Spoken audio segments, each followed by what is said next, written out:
waxaan oraa hero gaaban kale yahay buuggan dabcan ma wada akhrin markaa sida daraadeed oraa guud oo faahfaahsan kama falcelin karo ciwaanku waxa weeye Mad Mullah oo wada garanaysaan subtitle-ka amba ciwaanka yara hoosena waxa weeye The Sword of the Rebellion amba safety halgamaaga amba safety kii madaxa adka amba caasiga aha dabcan sida halkan ku leeyihiin waxa weeye The Mullah markii daraawiishta la jabiyay waxa ay qoreen buuggan oo ay ku leeyihiin calaashan wadaadku soo noqon doona The Mullah will return, his jihad will continue, halgankiisii jihaadka ku dheehna wuu sii wadayaa, Somaliland will remain risk of the sword.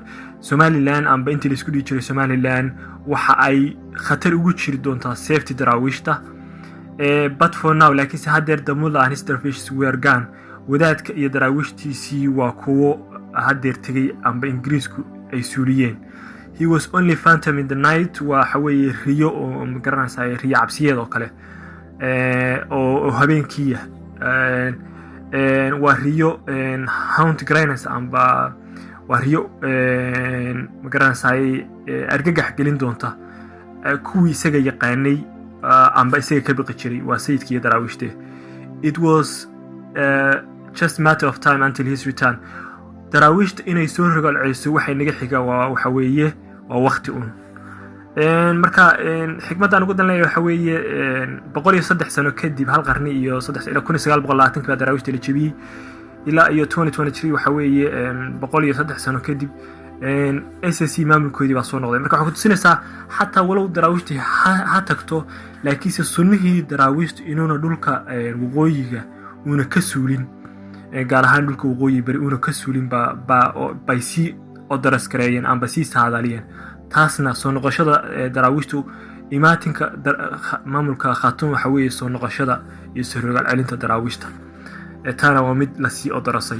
sidoo kale haddaan sii wada jaldiga waxay leeyihiin wadaadka iyo fanatical daraawiishta iyo daraawiishta xag jirka ahayd iyo dagaalyahanada ahayd waxa ay ku dhawaaqeen dagaal jihaad oo ka dhana gaalada.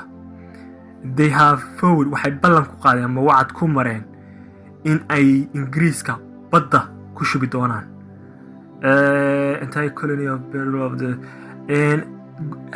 xukuumadda gumaystuhuna ay khatar ugu jirto dabka iyo seefta daraawiishta.